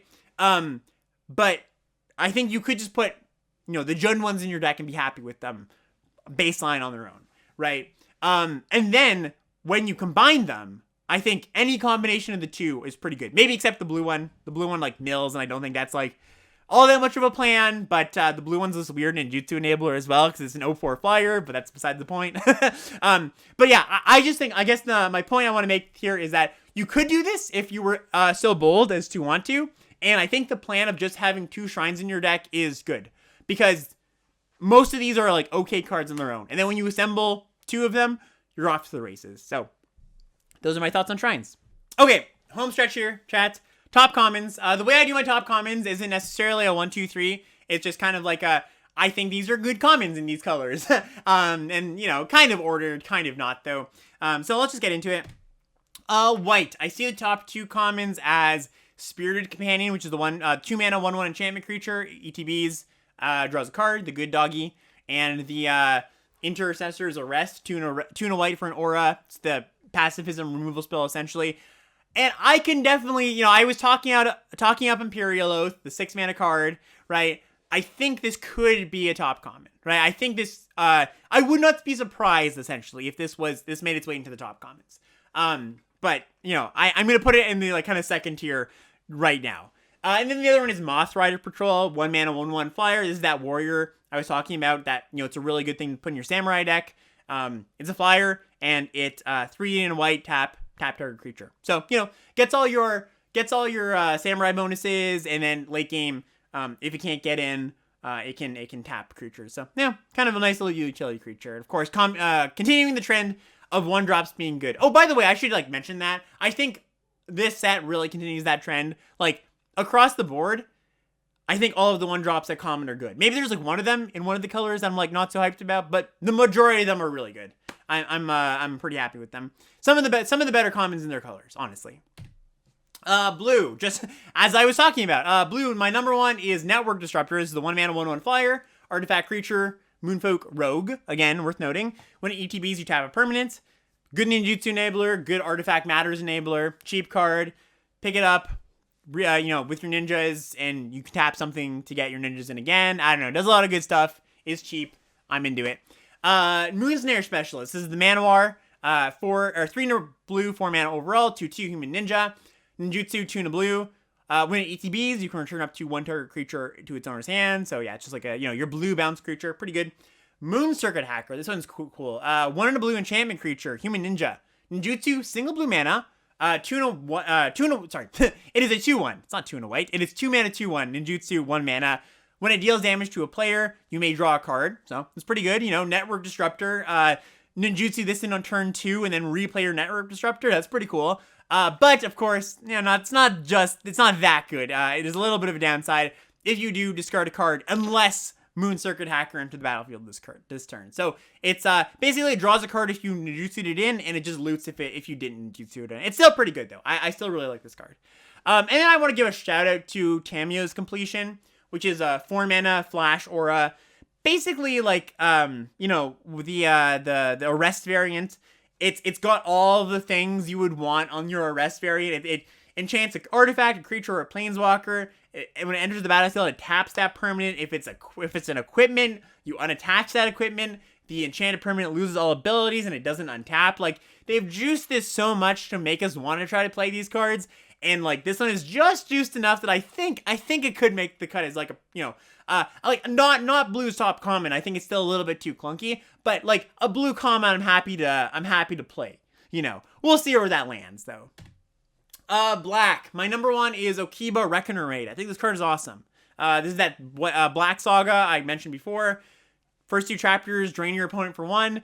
Backside is a 2/2 menace that gives your vehicles menace. It's just so much rate for 1 mana, right? Like, yes, it's a little bit awkward when you draw later in the game, but still not that bad. Like, you're still draining them for 2 over 2 turns. Like, obviously when they're just about to kill you, this is a little bit awkward, but when the game goes along, goes a little bit longer, you're still gonna get your like pseudo vampire spawn. It's a decent thing to ninjutsu back to your hand, right? Like, you drain them and then you get in with your menace creature and then you buy this back to redrain them again. I don't know. I think this card just does so much, and it's an enchantment. I'm really high on this card. And then for my other black commons, I've got the black removal spells, Lethal Exploit gives 1 in a black instant, gives -2/-2, and then it gives an additional -1 for each modified creature you control. I don't think that modified clause is going to come up that much, but so you'll give -3 sometimes, -4 sometimes. Twisted Embrace, the 2 in a black enchantment aura that comes in, enchants a creature you control, and then when it ETBs, you destroy a creature or a planeswalker. The enchanted permanent gets +1/+1. I think this card's like, I'm not huge on the clunky 5 mana or clunky 4 mana black sorcery kill somethings generally, but I think it's good enough because you get like a power boost. So I'm kind of into that. I think giving a power boost on your clunky 4 mana black black removal spell is enough that pushes me to want to try to play it essentially. Virus Beetle is the another call out here. 1 in a black for artifact creature 1/1. ETBs, your opponent discards his card. Again, notable because it's one of the only good black artifacts for decks that want that. Red. I really find it hard to believe that the 2 removal spells are not going to be the 2 best commons in some order. I'm not sure exactly which order, but we've got Voltage Surge, which is a 1 mana shock instant. That deals 2 to doesn't go to face but goes to a creature, and if you sacrifice an artifact as you cast it, it deals 4. That's just so much. Like, your 1 mana removal spell being able to deal with 4 toughness creatures if you need to is great, and sometimes sacrificing an artifact is really good, right? Like, sometimes you actively want to sacrifice an artifact. Sometimes it's just an upside. Then Kami's Flair is the 2 mana deal 3 instant, deals 3 to a creature or planeswalker, and then if Kami's Flair also deals 2 damage to that permanent's controller if you control a modified creature. That's really good, right? Just like 3 damage to a creature, 2 damage to the face. And I don't think the modified clause is going to be that hard to fulfill in red. So yeah, I think that both of these cards are awesome. I'm not exactly sure which one edges out the other. I imagine Voltage Surge is going to be better just because it's 1 mana, but that's really close. And then 2 other red cards I really like. Simian Sling, 1 mana 1/1 Monkey. It's a reconfigure card. It's a 1/1 for 1, and it deals 1 when it gets blocked, and then you can reconfigure it for 2 mana. The equipped creature gets +1/+1 and deals a damage when it gets blocked. So it's kind of like a Tormentor's Helm, but is a monkey when it comes in. And then Experimental Synthesizer. I really think this card is like, I mentioned this before, really great glue card, right? Single red mana artifact. When it ETBs or leaves, you exile the top card of your library. You can play that card till end of turn. And then it's got the sacrifice, 2 in a red, sacrifice it, make a 2/2, white samurai token with vigilance. You're often going to want to sacrifice this to something else, but this just gets the wheels rolling, right? Just greases the wheels and all your artifact synergy stuff. Really into this. You don't want to cast it on 1, obviously, right? It's not a thing you want to cast it on 1, but like it's 1 mana and you can fit it in anywhere. So yeah, I'm excited to see where that card plays. Moving on to green, we've got Careful Cultivation, which is that green mana ramp channel card that spits out a 1/1 for 2 mana, or enchants a permanent to give some amount of bonuses, but basically you're going to be using the channel mode a lot of the time to make a 2 mana 1/1 tap for green mana dork. Master's Rebuke, 1 and a green instant. Target creature you control deals damage to its power. Target creature or a planeswalker you don't control, so just like, instant speed bite spell. Just, fine card. And then Jukai Preserver. I like this card a lot. 4 mana, 3/3, 3 and a green enchantment creature. And if you see ETBs, put a counter on something, so it could just be like a 4 mana 4/4, or make your 3-drop attack better. And it also has a channel mode of 2 and a green, discard it, put a +1/+1 counter on up to 2 target creatures you control. Great little trick there. Not that you're always going to use that trick, but the option to use that trick is awesome. Just really sets up really nice combat situations. I really like the, just the fact that if you go 2-drop into 3-drop, you attack with your 2 and your 3. You can, your opponent wants to line up blocks. I mean, eventually people are going to play around this card, but if they don't, it's a real setup for being blown out. And, the baseline is a 4 mana 4/4 enchantment creature. Ain't so bad either. And then I want to give a shout out, of course, to Fade into Antiquity. That's the sorcery speed, 2 and a green, exile an enchantment or artifact. Like I said, I think this card's going to be fine. Gonna want to play a copy. Don't load up on them, but I think there is a density of enough of a density of artifacts and enchantments that you're fine with the first copy for sure. Okay, last section here. This is something new that I'm trying here. Cards to keep an eye out for. Not going to take too long on these, but these are basically cards that I'm not sure where they're going to go, where they're going to land. I think they all have potential. I think that they could go one way or the other. And I'm just, these are the cards that as we go into the set, I'm really going to keep an eye out for and see, play them, see what they do on my opponent's side, and adjust from there. So the first one, Containment Construct. This is 2 mana for a 2/1. Uncommon artifact creature. Whenever you discard a card, you may exile that card from your grave. If you do, you may play that card. So this card is interesting. One that we kind of dismissed a little bit in the set review, where we're like, it's kind of hard to set up. Really hard to get any value off this, right? And I still kind of stand by that. I think that there are enough discard outlets and like looting things. Like, no, I'm not saying it's not like the set's not like full of them, but there's enough of them that like if you have like 4 of them in your deck, potentially, I think that this card gets, goes up in value, mostly because you can play lands off of it. It's hard to set up like discarding a channel card, right? Like the idea is you discard a channel card and you can play the channel card as well as get the effect. I think that's a little bit hard to set up, although it will happen sometimes. Mostly, I think what you want to do is like, loot away a land, play a land, right? If you can like quote unquote draw a land off of this and you get to play that land, that's not that bad, right? Like that's a pretty good deal. How often this card will be good in your deck remains to be seen, I think. But again, one I'm keeping my eye on for, and I don't know. It could be really, really good, or it could just be like kind of trashy, junky, too hard to get value off of. Clawing Torment. So this is single black mana enchantment aura. Enchant artifact or creature. As long as the enchant permanent is a creature, it gets -1/-1 and can't block. Enchanted permanent has, at the beginning of your upkeep, you lose 1 life. It's a lot of text. It's a lot of text on a card, on a 1 mana card. So a few things to note about this card. It is 1 mana. That's a big thing, right? Like 1 mana is quite a boon for a card, right? Like 1 mana cards are so much better than 2 mana cards, etc., etc., etc. There are quite a few 1 toughness creatures in this set. Like, just go through the list, and I think on average there are more than you might see in most sets, right? That's not including tokens or whatever, but there are a few notable 1 toughness creatures, right? You kill the 1-drop ninjutsu enablers, those kind of things. You kill, just like there's a few more expensive creatures that cost 1 mana. I think this is gonna have relevant targets essentially, right? And then the just like this can't block is pretty sweet. It's not going to be a card you want in your controlling decks all that often, but like giving something -1/-1 and can't block is a pretty good combo. Like it essentially just forces that thing to attack every turn, and that thing is not very large, essentially. Like, this invalidates more creatures than you might think, right? Because it's no longer a blocker, and maybe it's not a very good attacker anymore, right? So I think that this card looks kind of junky, looks kind of not good, but I think has the potential to be, number one, just take out, like, you know, cheap creatures, or turn slightly larger creatures into cards that are not that important, right? Or just, like, not that impactful. Pretty decent in the ninja deck. And, of course, the draining them, right? Like, sorry, I shouldn't say drain. It's they lose one. You don't gain life, but they lose a life. That matters too, right? Because, again, if that thing is forced to attack each turn, like, you know, it essentially is you know, sometimes you block it and you're just like, okay, well, whatever. Like, I can block this thing. Like, I have a decent block on it. I'm going to throw my, you know, crappy creature in front of it. I don't mind trading my 1-drop for their 1-drop that they've been sending in, or their 2-drop that they've been sending in, right? Sometimes you'll just have blocks lines up and you're like, say, sure, I'll trade. But then sometimes you'll just, like, ignore it because they like they're dealing you 1 or 2 per turn. You're dealing them 1, and that's a better exchange for you, essentially. Or that's a good exchange. So I don't know. We'll see. We'll see where this one lands. I think this one has a lot of potential, but we'll see. The Fall of Khanda. This one's one that I was really high on, and then a little bit less high as I started thinking about it a little bit. So this is 2 and a white for a saga.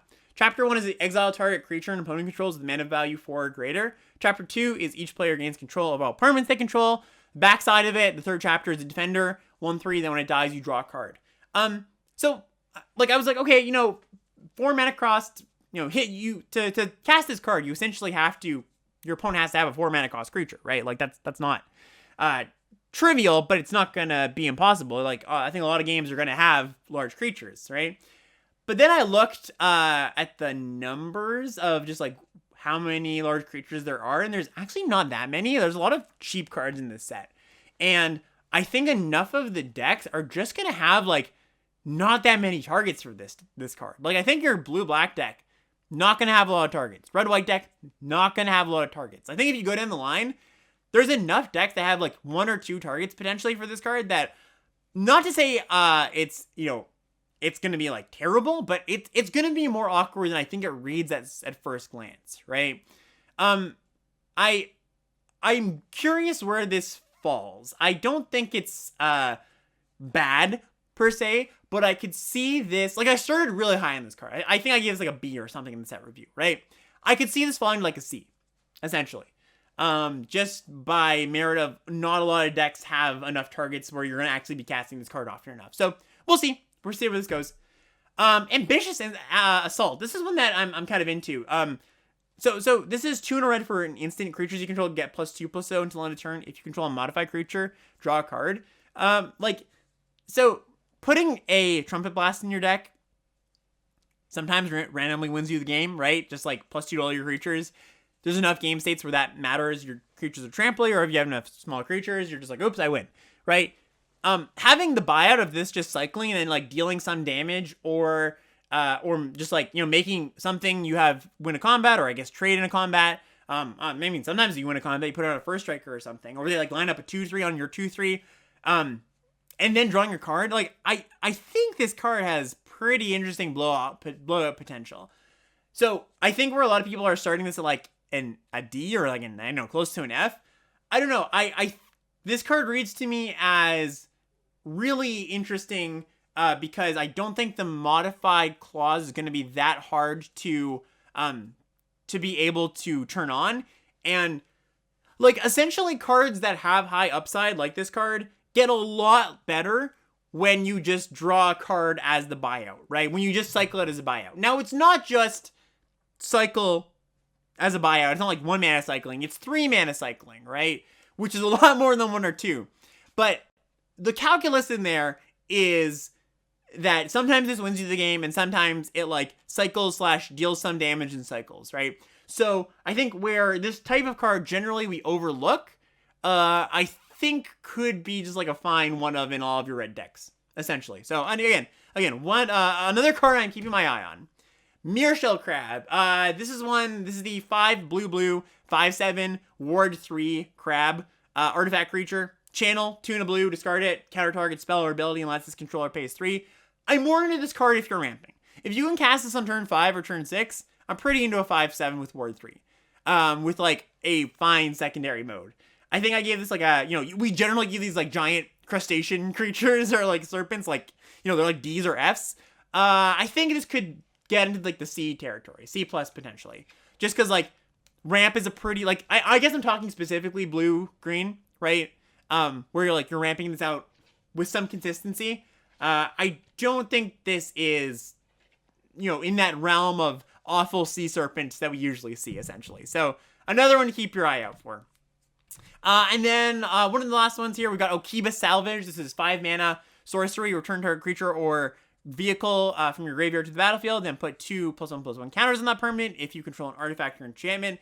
This just gets a nod because the joke here that I kind of missed in the set review, and I think, I'm pretty good at picking up jokes. I'm surprised I missed this, but the joke here is you discard a giant channel creature, potentially the crab, right? And then you reanimate it, right? And it becomes back giant, right? So it's like the whole cycling in Ikoria reanimation thing. So, that's something interesting with this card. So yeah, we'll see. And that's it. That's all I gotta say. So, thank you, chat. This was a long one, but that's what you get for the full set overview. I want to remind you once again, if you want to support the show, check out patreon.com/limitedlevelups. I'm going to send it to chat for any questions here about anything I covered or didn't cover. Oh boy, am I tired. But chat, I'll give the floor to you, and I'll take a quick water break. Sirkovitz has a question. What do you think about the 3/3 Defender Reach? I'm glad you asked, Sirkovitz. This is one that I planned to talk about, then forgot about it. So if green truly is doing like I just want to survive and get to big things and ramping, I think it could be a fine role player. The problem with that kind of card is often just that, if you are trying to be defensive, then you're putting that card in your deck, 3 mana 3/3 Defender, and it's good against the aggressive decks, especially against decks that like have like those 1 mana flyers and jutsu decks, stuff like that. But then you're like pretty poorly positioned against another kind of bigger mid-rangey ramp deck, because like you don't really want a 3/3 Defender in your deck. That being said, maybe those decks have like bigger flyers, although I don't think so, because like I said, there's not that many flyers in the set, so you don't care too much about the 5 mana mode. I think it is probably a passable but low-end card in your green decks that care about ramping. Is probably where I land on. Like, I was really low on it in the set review. I think after like seeing just how much green wants to be ramping and like kind of grinding, I'm a little bit higher, but not all that much essentially. Because I think like when you're ramping / playing to the late game, like essentially ramp decks are mid-range decks, right? That is the big picture, like umbrella you can put them in, right? They're not really control decks. Control-ing, sort of, but this is where you get into kind of, semantics, sort of. And I think one of the ideals or the conceits of a mid-range deck is you want to kind of minimize the number of cards that are bad in every matchup, right? Because mid-range ideally wants to be good against every matchup, or try to be good against every matchup.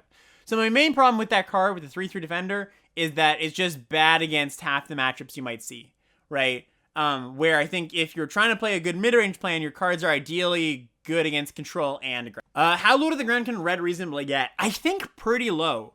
So there's a lot of 1-drops and a lot of pretty decent 2-drops, and one of their removal spells deals damage to the face, and there's quite a few things that deal trample damage. Like, I would not be surprised if you could get a decent amount of red deck in this format. There's just, like, the red aggressive cards are good, and there's a lot of them concentrated at cheap spots, like, 1 and 2 on the curve.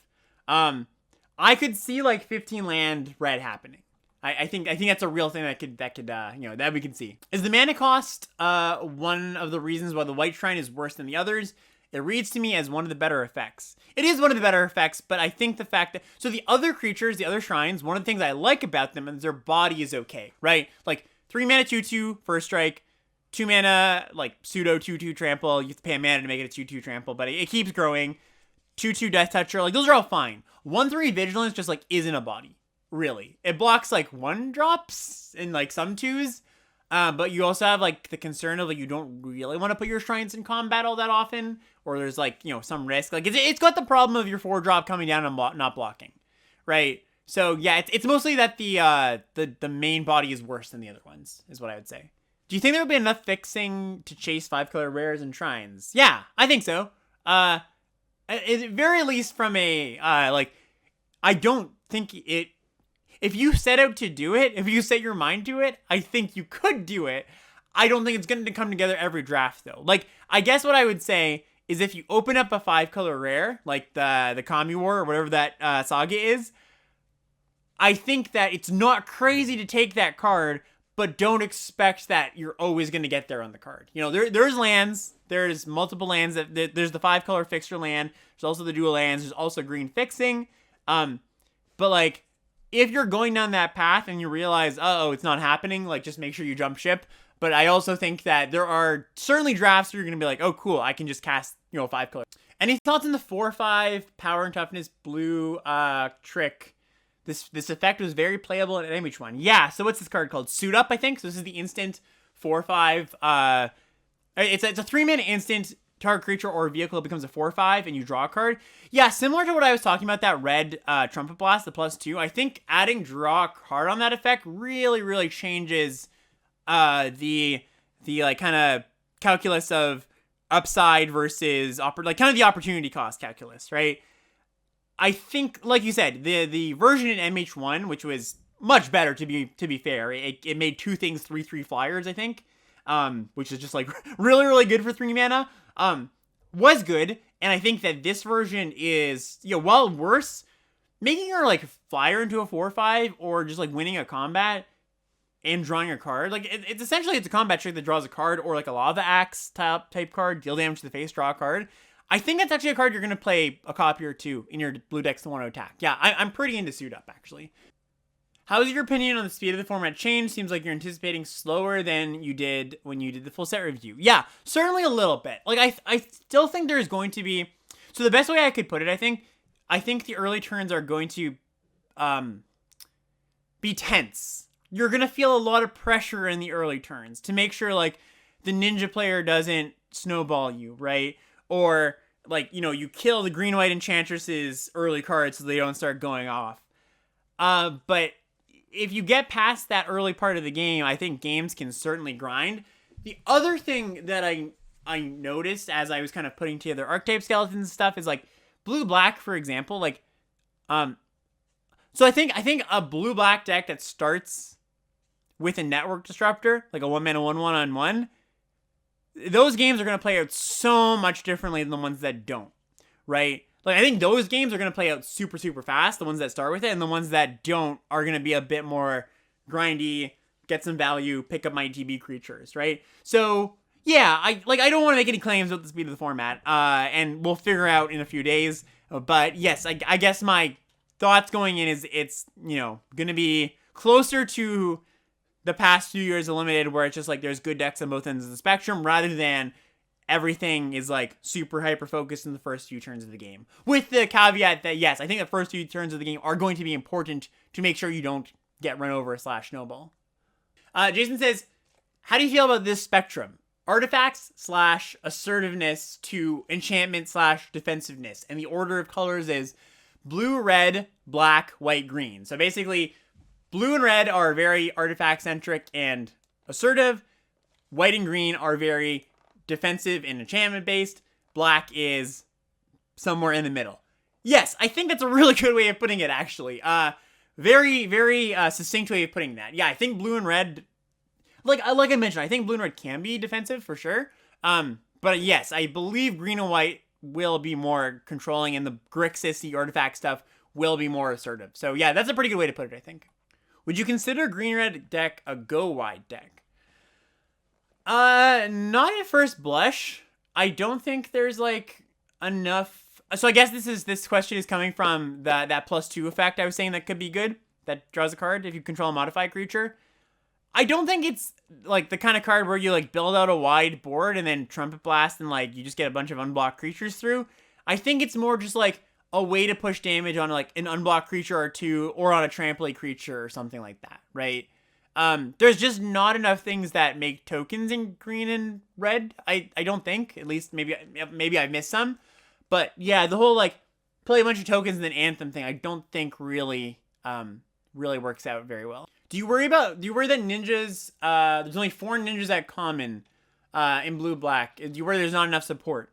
So yes and no. So like I was saying, I don't think that this format is really going to be like, my deck is doing this one thing for the most part, right? You're going to have some ninja stuff in there, but your blue-black deck is probably also going to have some artifact stuff in there, right? Like artifacts matter stuff.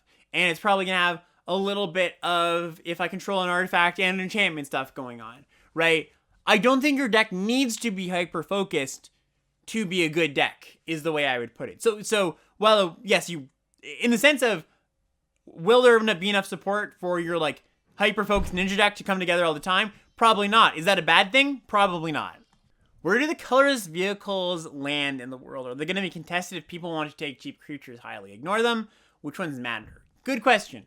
So yeah, I didn't touch on vehicles all that much in this overview because I don't think they're going to be particularly important. Like, that's a little bit of a hot take with no reps, but they don't look impressive to me on face value, aside from the rare ones. Like, I think the rare ones are pretty good, obviously. But like the common ones, I think there's like that 3 mana 3/4 vigilance for crew 1, which is just like a decent rate for a vehicle. But then the other ones, like, there's like the 7 mana 7/7 haste trample. Maybe that surprises and that's randomly good. I don't know. It's a lot of mana. I don't see vehicles as like a big part of the puzzle, I guess, right now. And that could be wrong, right? That certainly could be wrong. That's just my initial gut read on it. All right, I'm going to pack it up from there, chat.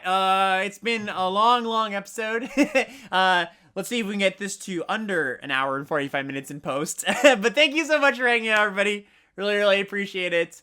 And yeah, I'm excited to explore this set with you as it comes out on Thursday. We'll be here bright and early as the set comes out, playing all day. And yeah, thank you for hanging out, everybody.